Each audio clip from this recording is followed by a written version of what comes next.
right, this is Max and Kev at Behind the Bay, and today's guest is Michael Carrillo, and we are super stoked to have you, my man. How about that? Yeah. Thanks for having me, you guys. Yeah, no problem. So we kind of always start at the beginning and your beginning. So where did you grow up, man? Was it around here or did you grow up somewhere else? You bet. This is my hometown. I was born in Inglewood, California, and then we moved here when I was 10 years old. Oh, okay. Awesome. I went to school here, Millicoma Junior. Sumner Elementary. Sumner. Yeah, Millicoma Junior High and Marshfield High School. Gotcha. Right on. But you were born. I don't mean to interrupt. So you were born in California. Yes, sir. Okay. Inglewood, California. Inglewood, always up to no good. Well, give me a little backstory on that. Come on, don't leave out the details. Well, my grandparents are from here. They adopted my mom when she was a little baby. Okay. And when my grandparents were little, they moved to Los Angeles and cool. raised all my grandparents and raised my mom and my uncles and aunts and everybody down there. And then they moved back up here, and they invited my mom to move up here with them. She decided to stay, but she sent me and my brother, Dave, local musician as well. He moved up here with me. So we've been here pretty much ever since. Wow, that's awesome, man. Yeah. So you moved. You're saying you moved up here when you were about 10. Yeah, 10 years old. Actually, we came up the year before just for, a summer vacation, and then we decided to stay after that. So you went to school there. Did you do music at all at that time? Yeah. Did you get into music down there? In Los Angeles? Yeah. No. Oh, no. No? Okay. I did not. Later I didn't down the do road? that till I got up here, yeah. What made you get into it? What was the cause to The TV in our house broke down. Oh. And my grandparents did not get it fixed again. So we begged for something else to do. My brother asked for a guitar. Okay. And I asked for a set of drums. And they Wow. provided that. And the rest is history. Yeah, Okay. that's awesome. Very cool.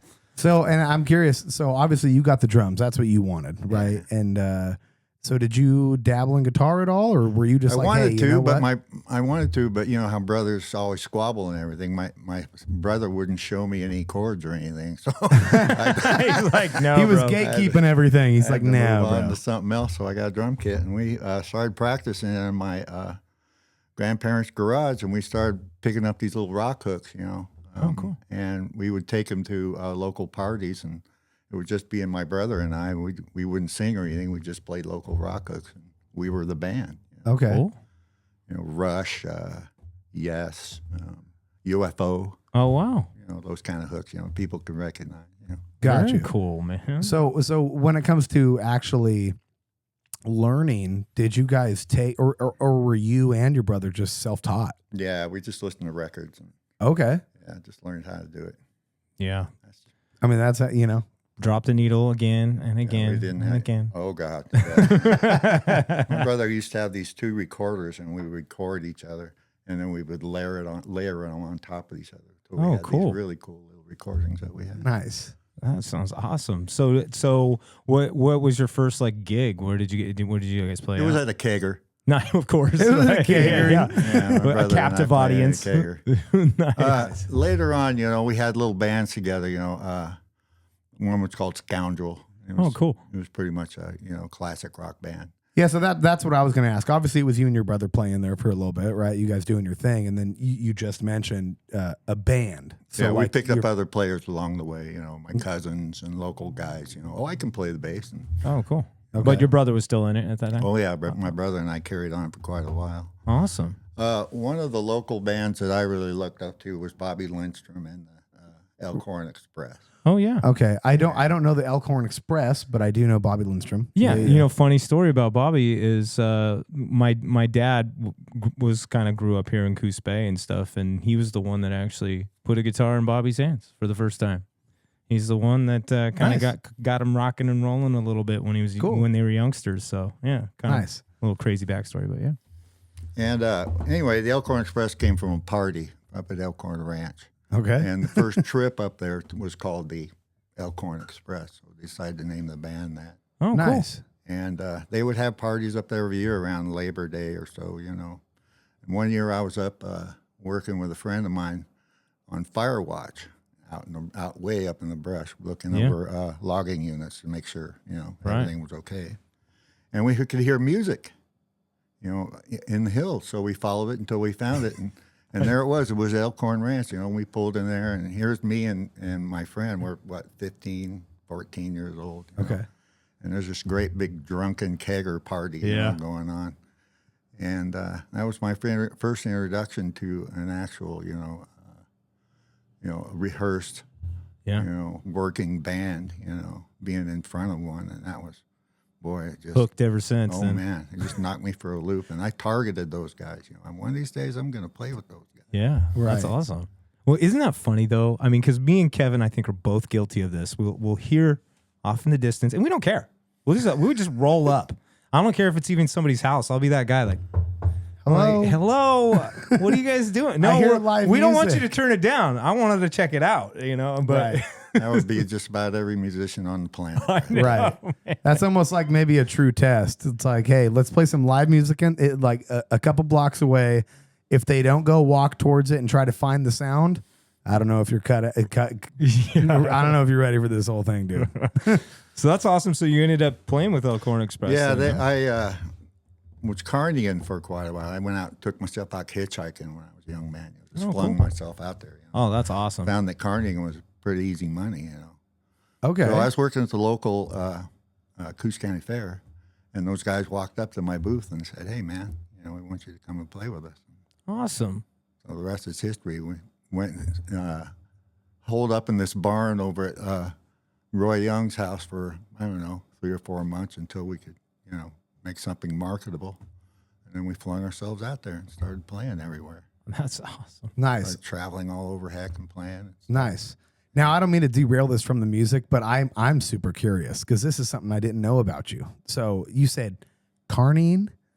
Okay. So tell me about that. How'd that start? How long did you do it? Like, give me some stories. I want to know. Well, I happened to run into this carnival bunch at a truck stop when I was hitchhiking. And I asked them if there was any, if they hadn't needed anybody. And of course, they did. And they put me in their truck, and we went somewhere and started setting up stuff. And you were just like, yep, take me, go ahead, wherever we're Oh, going. man, that was the best time of my life. I was going to say, you got to go all Yeah, over and hang out. I and didn't care. Nice.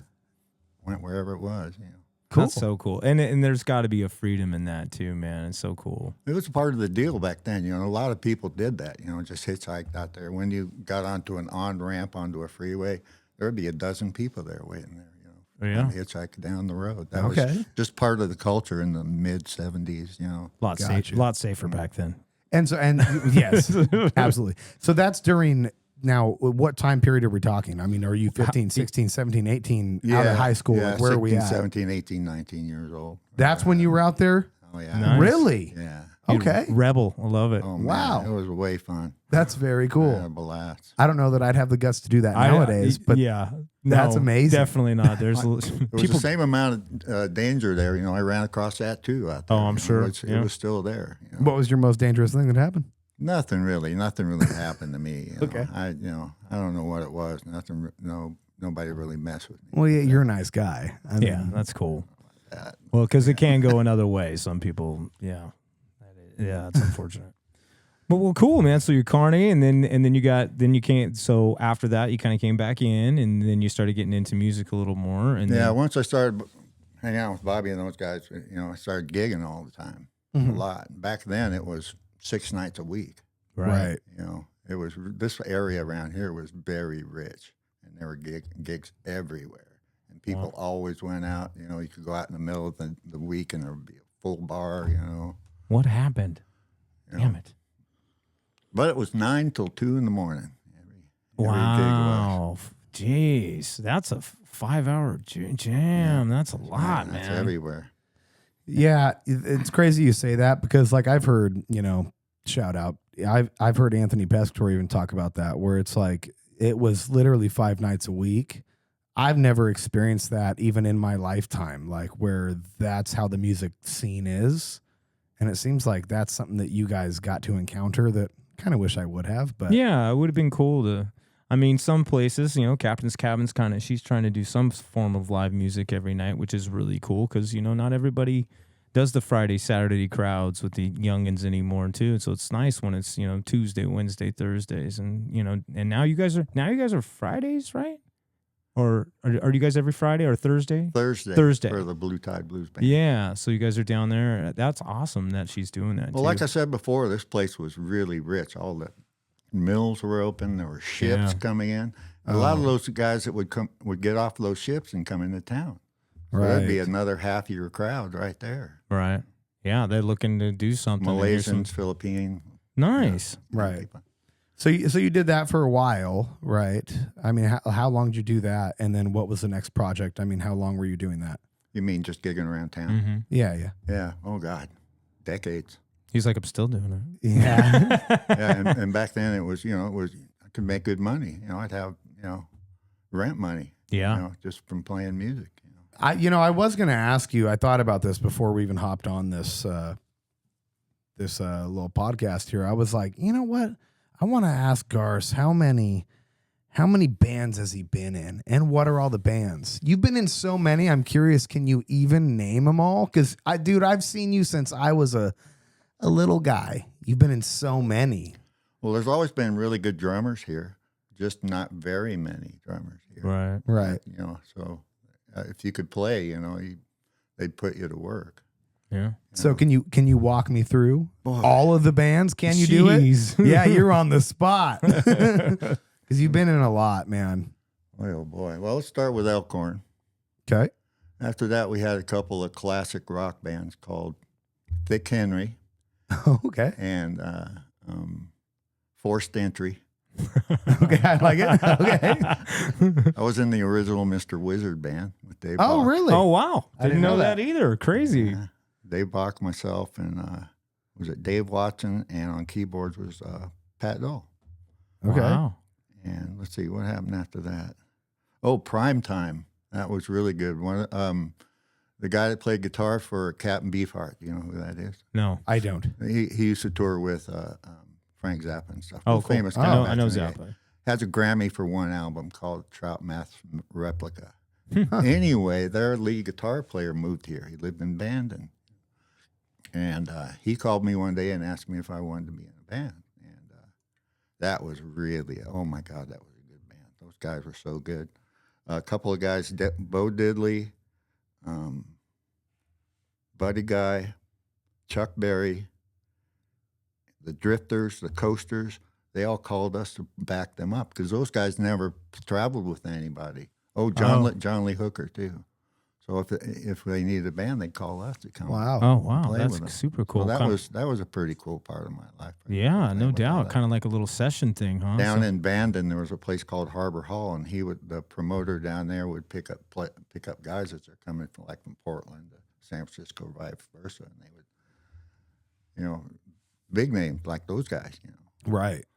Well, that was pretty cool being able to play with those guys. Anyway, that was really a good band. After that, I stopped for a while.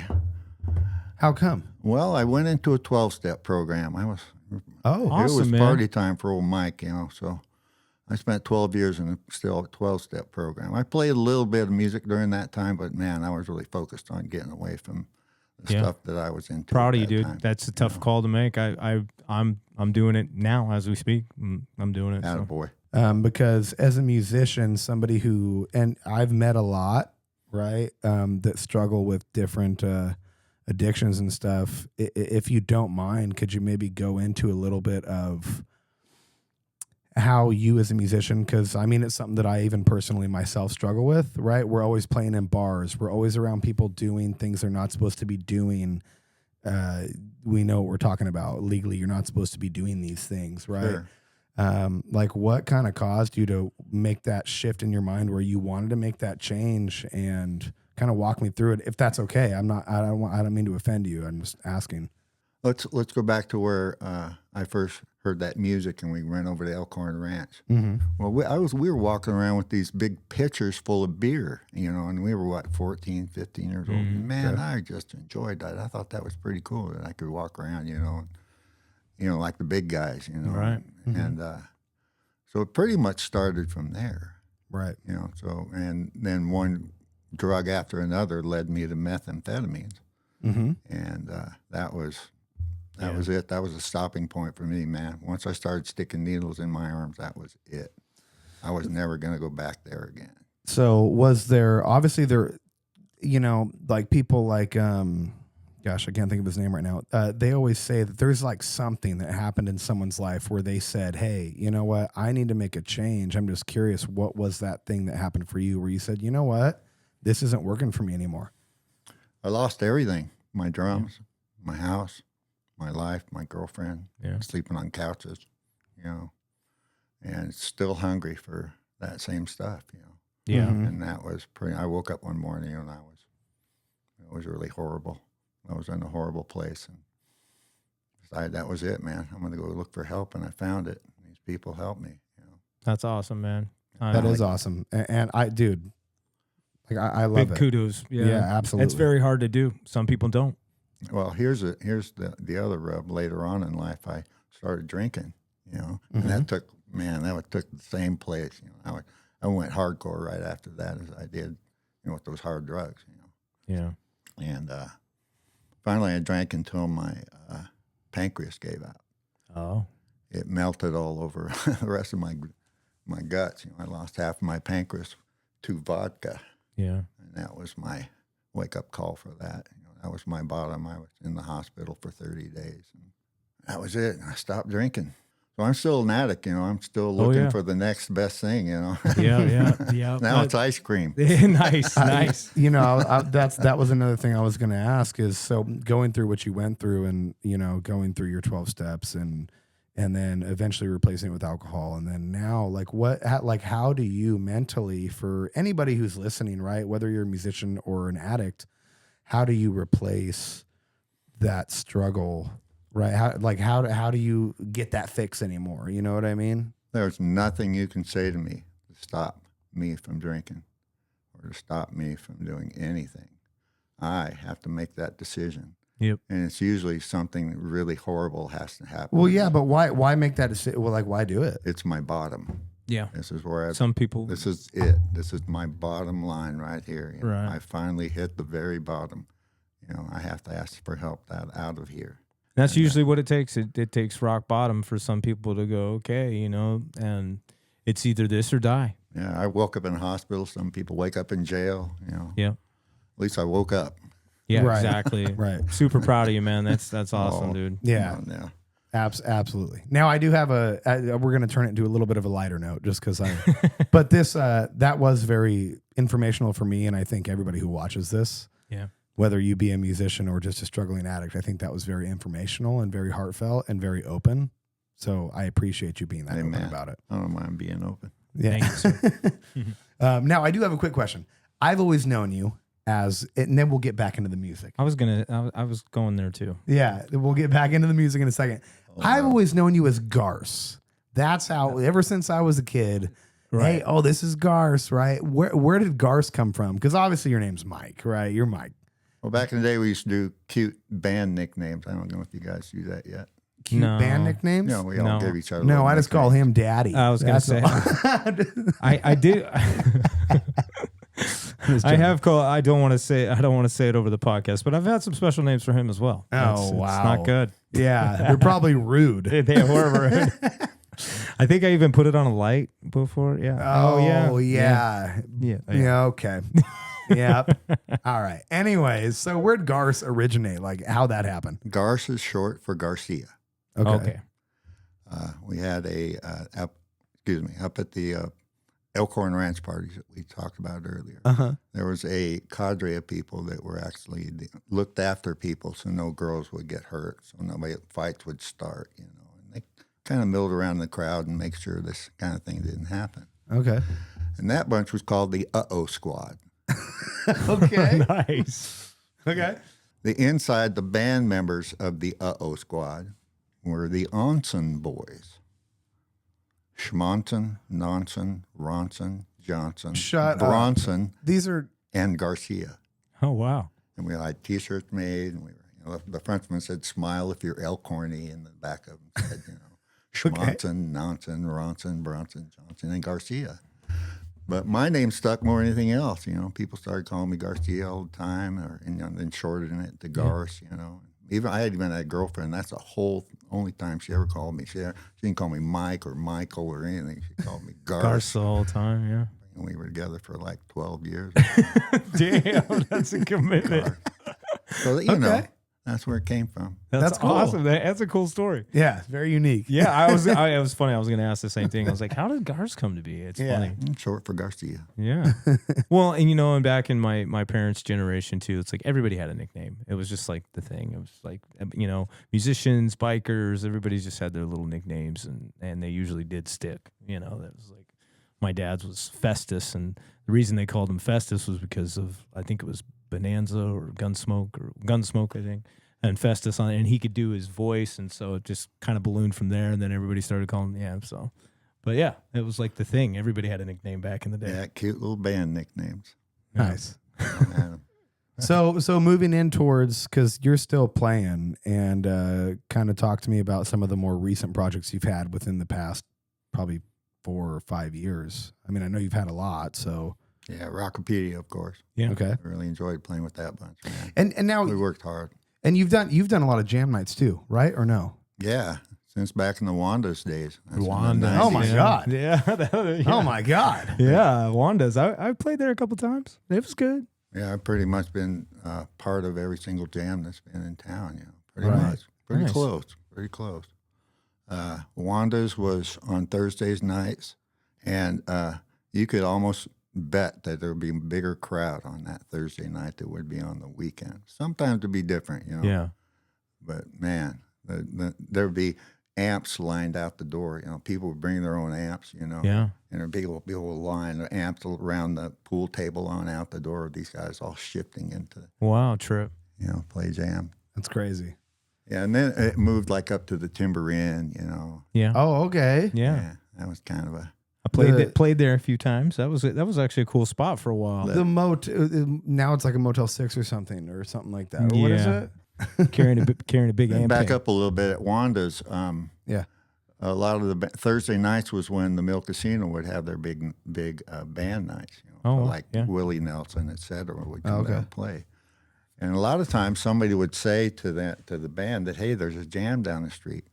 So those guys would come and play on our stuff, like the Little River Band did. Oh, and, cool. Jefferson Starship, all those guys did. Nice. Here's a great story where the lead singer from Little River Band was sitting there at the end of the bar with Wanda and Dave Ford and I. And he looks over at us and he goes, hey, man, you guys know where to get any cocaine? That's exactly what we did. We Yeah, just yeah. Well- busted up laughing. You know, we don't know where to get any cocaine. You know, there might be somebody else in the building, but not Dave Ford and I. Yeah, that's And funny. he got so mad. He flipped out, turned red in the face, started cussing at us, Oh, wow. got in a cab and left, and the other guys in the Little River Band, they all played on our stuff, they're just playing their hearts out. And Wow. Right. so every time I hear a song on the radio, Little River Band, I go, you know what, that guy right there. Yeah, you know what, that guy. That cokehead. Yeah, he cussed me out one time, That man. was pretty funny. That's awesome. Then we moved to that little pizza parlor behind Bimart and Coos Bay. Yes, I know what you're talking I think about. It's a salon now. It Yes. used to be a Shakey's when we were kids. Yep. Oh yeah. I know Yeah. what you're talking about. And boy, oh boy, I don't know why they had it in that place. I It was gonna like, say they did. I didn't even know they did live music there. There's, us and the tables were right there. Oh, I bet. Man, and we're trying to keep the noise down, and there's no way, Right. So in jams, to me, the best part of the jams is the people who don't normally get to play. They get to come there and get their yayas out. Right. Part of getting their yayas out is just cranking it up and being as loud as Yeah. they can, and trying to make a, Yeah. So that's what was happening, and that usually happens at the jam.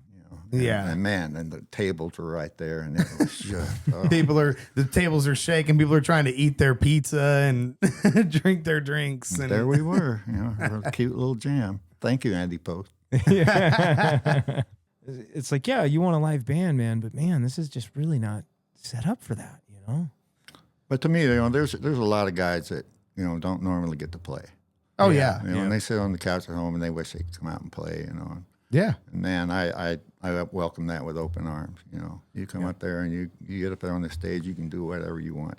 It's just You know, this is your time to shine. You know, Right. just have all the fun you want. You know, Yeah. people No, may come up and complain, he's too loud or he's not very good or this. Man, this isn't for you, man. This is Yeah. for this guy right here. Yeah, Right. there's It's his turn. You know. Yeah, there's a lot of, it's funny, even in like my drum classes that I teach, I have a lot of members who are quite a bit older, and I ask, do you play with anybody? And they're like, well, no, man. And I always tell them, dude, where do you live? Go find a jam somewhere. I don't care. Just go do it. Well, I don't know if I'm going to be good enough, or like, it's, dude, just get out there. Because you're playing, you're practicing. Why are you playing and practicing? Go do something with it, right? And it's great that these jam nights, whether I don't care where you're at, they offer that opportunity for musicians who just play in their closet all the time to get out and perform. It's a great thing. Yeah, I agree. And you've gone to like almost every kind of jam here. So have you said like maybe that has it gotten better? Has it gotten worse over time?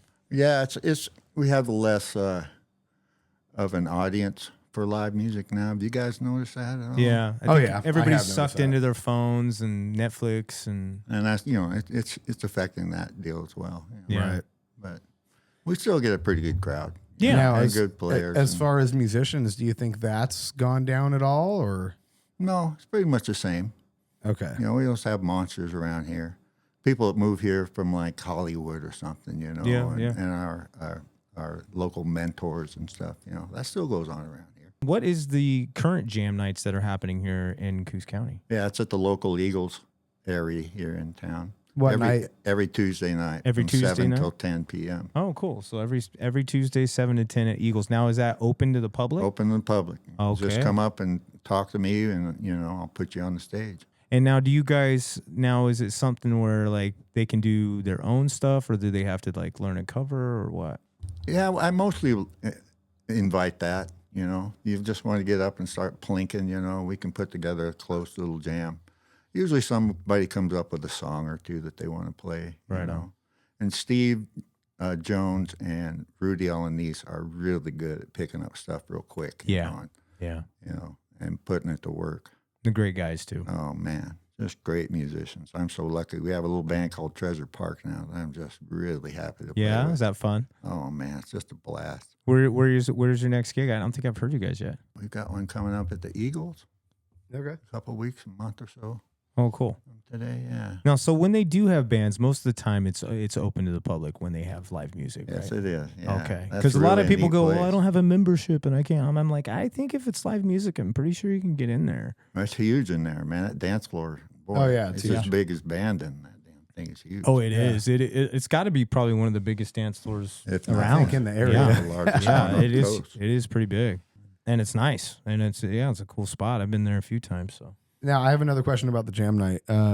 If I wanted to show up, do I have to bring my own gear, or can I hop up on someone's guitar, or like? Well, that is available. I'm sure the guitar players just assume you brought your own rig, and usually you guys bring their own rig anyway. right, But we have amps and mics and PAs and Right on. drums and drumsticks and all Gotcha. that stuff is so ready then when I you get there. so if I did bring my own gear, would that also be okay? Yes, No, plug that's right cool. into one of our amps, or bring your own amp. Right. Make yourself comfortable is what I always say. Okay, so we I know we took a big derail there. We went, we totally went off on a tangent, but so Rockapedia and then Treasure Park, Treasure Park. Treasure Park and and then he's still doing the blues band, right? Yeah, Blue Tide Blues. so Band. so that's what you're doing right now. Yeah. Yeah, but so break down those bands just a little bit for me. Treasure Park. That Okay. one's with Steve Jones and Rudy, right? Rudy's Rudy in it. Alanis, yeah. Yeah. So it's just 3-piece? Yeah. Okay. That's Oh, cool. very cool. My favorite. I prefer 3-piece. than Yeah. anything else. Okay. Yeah. Yeah, and Love and I will say you're a hell of a vocalist too. Oh Back- yeah. You You know? know, thank you. Thank you for bringing that up. Let me ask you that. This is a great question. So obviously you're a great drummer. I've watched you for years and you're phenomenal, Oh. right? You have control. It's not all about Garse, right? It's not all about Mike. Like, hey, look how flash I am. You really play in the Yeah, you don't pocket. play like Kevin. So, No, yeah, exactly. You play the song I'm supposed to go. Most of you guys. You're a great drummer, phenomenal drummer. but you're also a phenomenal singer. How did that start? Like, how did singing start for you? Did you just say, you know what, I'm going to give it a shot? Or have you just always had a voice? Is Or it was a it natural like talent? playing backups and oohs and ahs and then kind of just gravitated into more? Or Right. Well, yeah, I probably had a voice, you know, when I was a little kid. I had, you know, was in the choir and glee club and all that stuff. You know. Okay. But I didn't really think about singing until I started playing with Bobby Lindstrom and Bill Jansen and I in Elkhorn Express. And Bob sang lead, and Bill and I tried our damnedest to, you know, sing harmonies behind him, you know. And finally got to where I could comfortably play the drums and sing at the same time. And I said, hey, man, I'd like to add a song. yeah, And Okay. it's pretty much after that. I've been singing pretty much, you know, yeah. ever since. No, you So do you've great never, job. you've never taken like vocal lessons or anything like that. It's just really Other all. than- I did, but much later. Not, Oh, you know, yeah. Oh, you not did? back Okay. then, yeah. Okay. Yeah, I found that my voice stopped at a certain point. I got to this, and so I went and saw Keeley. Oh, Oh, yeah, okay. yeah. Yeah, and she raised my voice at, you know, 3 or 4 more octaves, man. She did a good job. Oh, wow, that's cool. Yeah. Now, is But- she still in the area, or I don't think so. I think she moved away. she moved Yeah, away. I think she just moved. Yeah. yeah, But back then, it was just, you know, harmonies with Bill behind Bob, and Right. I don't know. I finally took the leap and decided to sing. And Yeah, it is another animal playing an instrument and singing at the same time too. You know, it's now, when Charlie Freak first called me to come play with Charlie him, Freak. I That's forgot right, about that. yeah. Man, that was a great band That's a too, throwback. man. when they first called me to come play with them, they wanted me to just stand up front and be their singer. They had a drummer already, Tony Calandrino. Oh Okay. yeah, Tony. So when I first started playing with Bill Berrien, myself, Chumley, Darren Shirley, and Earl, and I stood up front and sang until Tony started getting really sick. You know, he got old and got sick, and then I started Gotcha. playing the drums, and it turned into a 3-piece, which I really enjoyed again. You know, Yeah. Yeah. but I started standing. I stood up front and had a microphone in front of me and Would you say drums or vocals is your main thing? drums. Drums. What was it like for you as someone who's, hey, I'm a drummer, like this is my main thing? What was it like for you mentally to get out there with the microphone and that's all you got? Yeah, that was a little weird. Yeah. Why? How come? I don't know. I had to turn on something else. You know, I had to turn on some kind of. Right. I had to stand up there and be interesting, not just, you know, my hands in my pockets and singing. You know, Yeah. Right. so that opened up a whole new, you know, repertoire for me, man. You know, Yeah. That's really cool. Stand up there, I call it showing off. You know, stand there and showing off.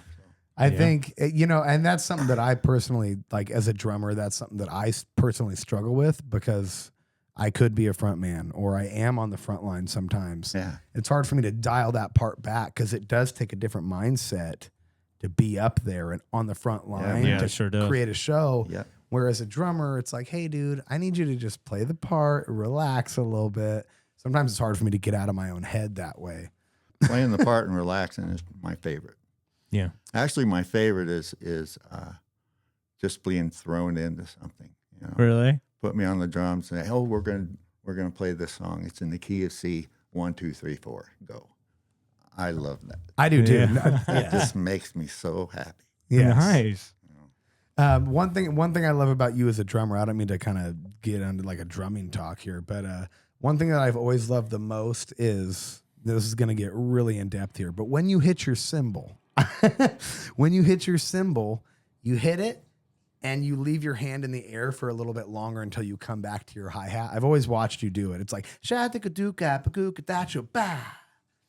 and then you come back. It looks so slick, man. Is there a reason why you do that, or is that just you? Well, Tom Beckstrom and I talked once about coloring cymbals rather than just smacking them. You know, you can use different parts of your stick and just kind of have them float or smack the heck out of them. You know, Right. so that's pretty much what I do. Is I like to color a little bit with the cymbals. Right. And I can hear how the cymbals attacking with the stage sound. That pretty much makes my decision on how I'm going to color the snare color the cymbal this way, you know, and that way, because I can hear how the volume of the cymbal is opposed to where everybody else is, you know. Yeah, And I want to keep it pretty much even to that. Yeah, that's basically what I do. I try to make the cymbal sound appropriate to how the stage sounds. What's happening around Yeah, you. you got amazing dynamics. I've always wanted. That's important too. Yeah, Yeah. Back and forth, you know. Sell that guitar solo. Sell that guy that's singing, you know. Yeah. Sell this segment of the song. If the segment's going to lay down, just chug for 8 measures, man. You lay down with it, you know. Yeah. Right. You don't want to be cause any more attention to yourself than that song right there. You know, Right. what's going on right there. Yeah. That's important. Yeah, that's a lesson.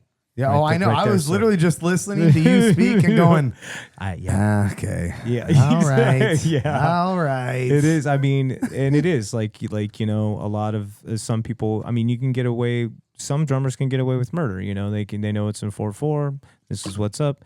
I can kind of do my thing.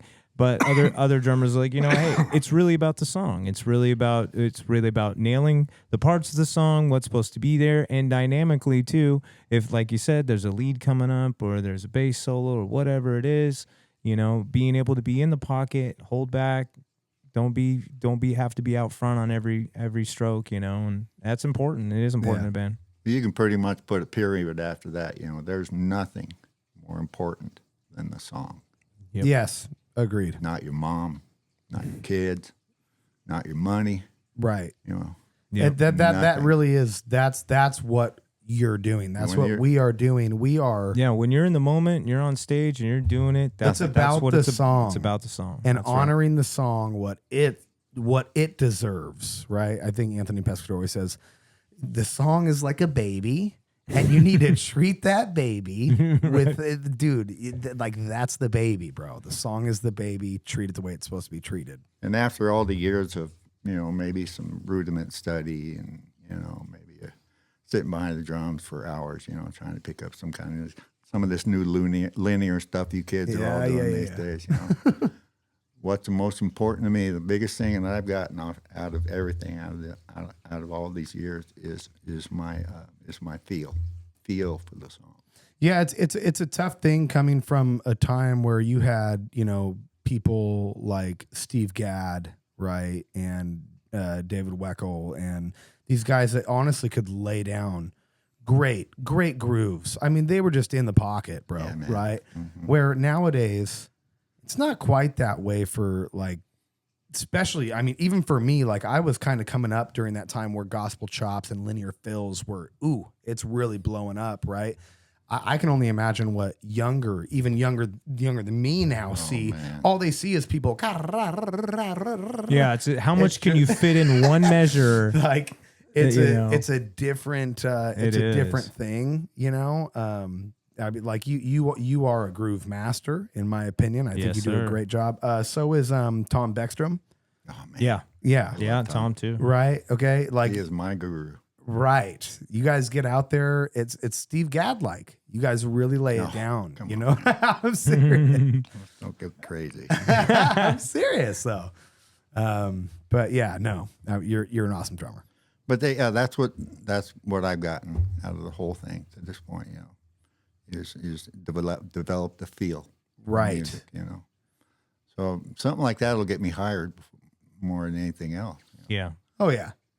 I can, like you said, you're the guys that really show off and have flashy stuff. I've never gone there at all.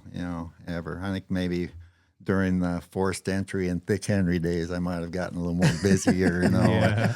Nice. But I've always just tried to keep it simple. Mm-hmm. Sell the guy. Out in front. Right. Yeah. They look back at you and smile, man. That's Exactly. Right. That's all I need, man. Yeah. Right. No, you guys always lay it down, the feel, the groove, man. So, and you've worked with some great local talent too, some really good folks too. Chum Lee, you mentioned him. He's some really great bass players, and drummers and bass players are best buddies, man. It's like you guys sell the groove, man. Yeah, I'm pretty lucky to play with Rudy these days. Yeah, and Rudy is amazing too. Phenomenal. Yeah, Rudy and I really have a thing now. Yeah. Pretty cool. Yeah, no, I met him actually probably just a couple years ago. It hasn't been too awful long. Mm-hmm. I mean, I've known about him, but I didn't really talk to him too much until recently. And And yeah, great guy too, man. He's just a super cool, very, very humble Super dude. nice. Yeah, Just very humble. very Very nice. humble. I remember. I don't remember exactly where it was, but I do remember the first time that I saw him play. I was like, "Oh, okay, Yeah. okay." This Rudy guy can lay knows him down, what he's doing. man. Great voice, Great voice. great playing. Good I'm like, harmony. okay, this guy knows what he's doing, right? So yeah, he's great. Yeah, he keeps me on the line too, boy. That's all right. So I guess moving forward, what does Mike's or Garse? What does your life look like right now, moving forward, either musically or just in your personal life? Like, what do you got going on? Well, I'm totally retired. Oh, well, good for you. I have a Heck wonderful yeah, bud. wife. We have Good a for you. wonderful house. How did I get here? Yeah, man. Life is just perfect for me. That's you know. amazing. My I don't have to get up if I don't want to. I can go out in the garage and play music if I want to. I'm a video gamer, so I have that available nice. for me. Okay. I have everything that I need for that. What are you into right now? What's Well, I your, have a PS5. okay? What's your jam, dude? What are you doing? What are you playing on? I've been playing Diablo, and Okay. I got the new expansion to that one. Oh, so I, I've been I playing- love Diablo too. Me and my wife, I like that too because That's you can just- you can co-op, So she gets into it with me. So we This we is do. just a mind-numbing beat up, is all it is. Oh yeah. Hack and slash, man. It's that one, Sniper Elite. Have you guys ever played that? Oh yeah, no, I messed Oh, around with it a man, little bit. That's so much fun. He got me into some stuff. We were doing like Starfield, and he's the one that got me into playing Fallout. Fallout. Yeah, I'm a Fallout guy. That's my thing. I think every once in a while you come across a game where you're just like once you touch it, you're like, oh man.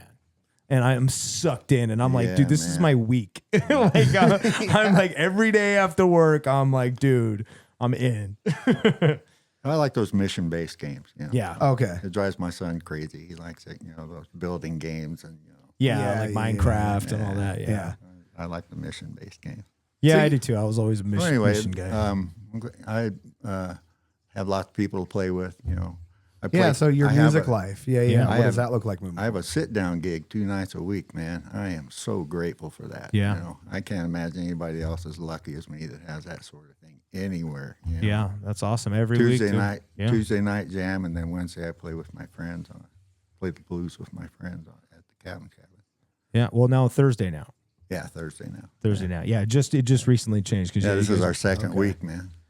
Gotcha. Yeah, that's awesome. So Tuesdays and Thursdays, you're a staple, man. That's awesome. Hopefully, what happens if you get sick and stuff, dude?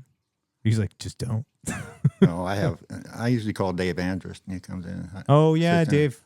Dave can pick things up just Yeah, like I that. love Dave. He's a cool dude too, man. I've done some work for him over at his house and seen him play out a few times. And it's funny you just meet throughout your years. It's like some of these guys I've seen, but then when you're circling around, it's like then you finally really get to know him. You're like, man, he's such a good dude. It's guy. like, Yeah. Good drummer. yeah, Nice. he Dave. is, man. He's a great drummer too. There is, like you said, there's quite a few good drummers over here in this Not area. really. There's just a handful of us. Handful, yeah. That's the reason why we have to play in 4 or 5 different bands. I know. Here's what I always say to people: there's no gray area in what we do.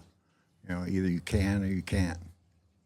Yeah. There's no, you can't just get up there. Well, I can play the drums and start working on the weekends with us.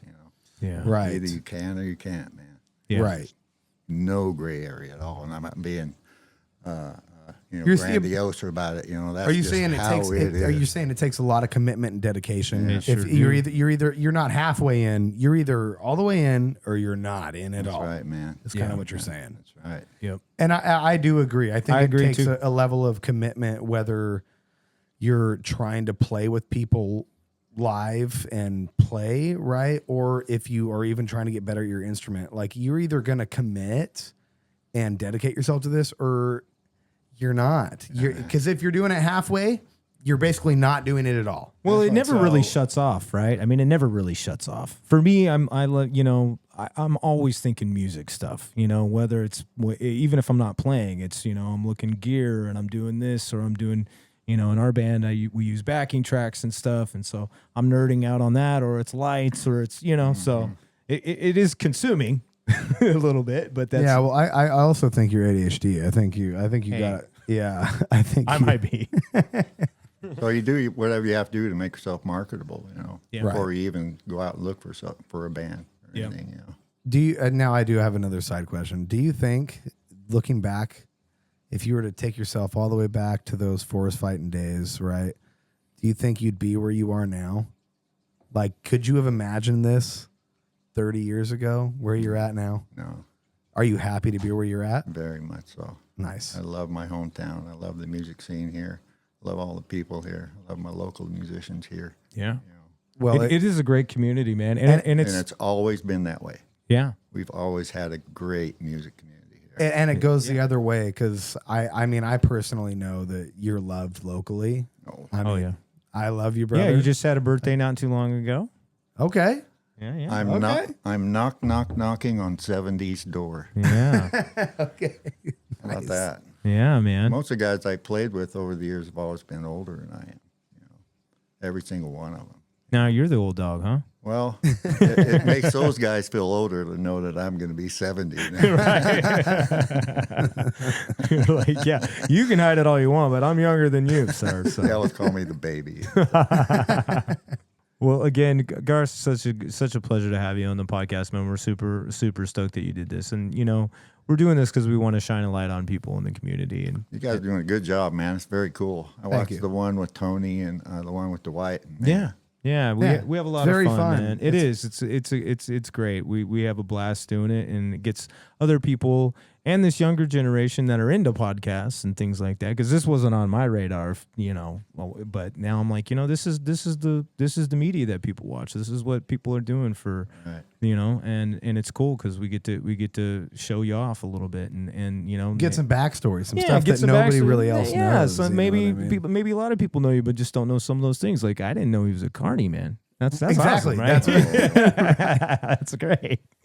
That wasn't a career move for me. No, No, but it No, was a but free to- soul. It was a decision that you made at a certain point in your life, and there are people that make decisions in their life, and they just kind of go with it and run with it. And somebody might watch this video and say, "Man, well, if Garse can do it, man." And I think that's something And that do I wanted to think do. You know what I mean? When you're that young too, it is kind of nice to get out and Oh, yeah. see the world a little bit and do some things and challenge yourself and and yeah, just get out and around. I mean, some people have never left this town, which is fine too. That's Yeah, you great. could be like my dad and just live here his whole your entire life. Well, like Garse said, this place is special though. It is. It's I mean, I've lived all over the Western United States and there is no place musically like this place.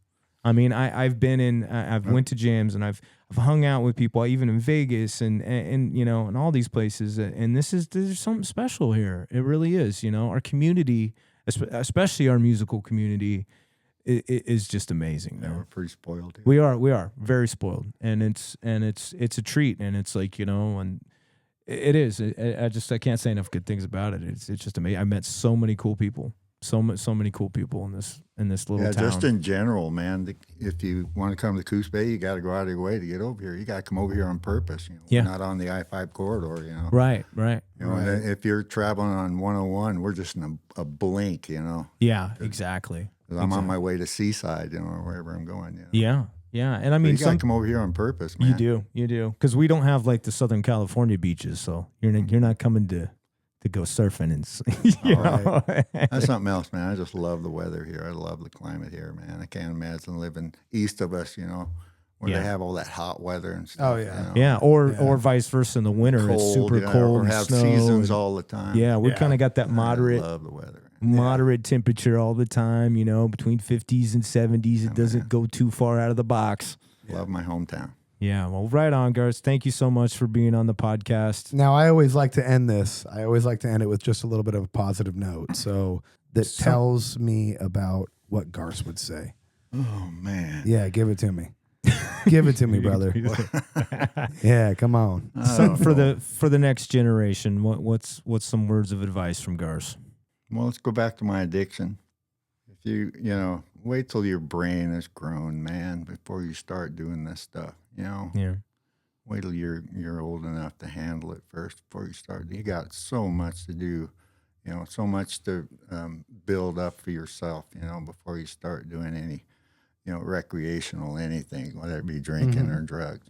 And there's Muddy up your brain, and then you Yeah. won't have, because man, when they say it'll kill your brain cells. I don't know how positive that is. I think it's pretty real. I think it's very positive, but it's pretty real. It is. It's in spite of, but not because of, but in spite of the drugs and the things that he did. He's pulled it around for himself, and you don't want to have that monkey on your back, and you don't want to have to go through all the troubles and stuff to finally get to where Garse has gotten. You want that from the beginning. You want to build this stuff because there's a lot of life to live, and if you're just drinking it away, you're getting yourself sucked into the bottle or into the needle or whatever it is to escape. There's a lot of good stuff out there. Yeah, save yourself the trouble instead of having to fight back up the hill. Why don't don't go down the hill at all? Don't go down the hill. Just don't even do that. Exactly. And just stay up there. Yeah. Anyways, well, yeah, Garse, we love you so much, brother. Staple in the community. We're so happy to have you. Life is good. I like it. All right, this is Max and Kev with Behind the Bay. Today's guest, Michael Carrillo. Thank you so much again. We'll see you next time. Peace. Peace.